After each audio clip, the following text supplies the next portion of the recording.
मैं फारसी कोचिंग में पढ़ती हूँ। माननीय उपस्थित सभी सम्मानित जनों को मेरा सादर प्रणाम। आज हम यहाँ एक ऐसे महापुरुष के जन्म दिवस के अवसर पर एकत्रित हुए हैं जिनके बिना आधुनिक भारत की कल्पना अधूरी है। डॉक्टर भीमराव रामजी अंबेडकर। किसी भी देश की उन्नति इस बात पर निर्भर करती है कि उसके नागरिक कितने शिक्षित हैं और वह देश के विकास में कितना योगदान देते हैं। यह बहुत ही आश्चर्य की बात है कि आज़ादी के बाद आधी आबादी में हमारी माताएं बहनों को शिक्षा के अधिकार से वंचित थे। वह ना तो स्कूल जा सकती थीं और न ही अपने सपनों को साकार करने की कल्पना कर सकती थीं। ऐसे समय में बाबा साहेब ने न केवल इस अन्याय को समझा बल्कि इसे बदलने का संकल्प भी लिया। उन्होंने महिलाओं को पुरुषों के समान अधिकार दिया। उन्होंने महिलाओं को शिक्षा का अधिकार, समान वेतन का अधिकार, सार्वजनिक स्थानों पर स्वतंत्र रूप से आने जाने का अधिकार, संपत्ति रखने का अधिकार और सबसे महत्वपूर्ण मतदान का अधिकार दिया।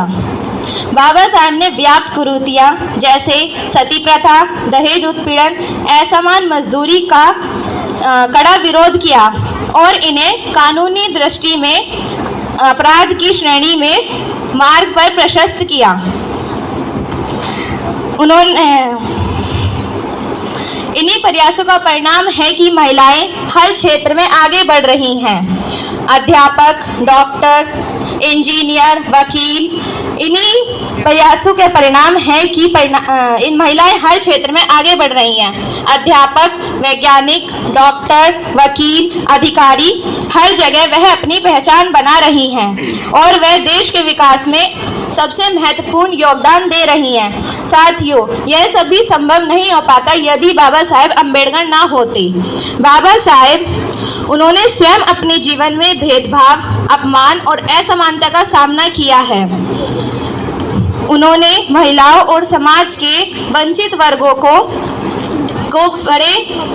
बड़े करीब से महसूस किया है।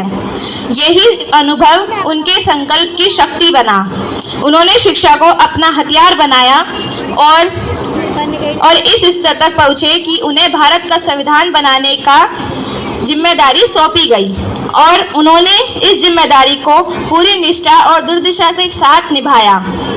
अंत में बाबा साहेब के जन्म दिवस के अवसर पर हम उन्हें केवल नमन ही करते हैं बल्कि यह प्रण भी लेते हैं कि उनके दिखाए मार्ग पर चलकर समाज और राष्ट्र के निर्माण में अपना योगदान देंगे। जय भीम, जय भारत।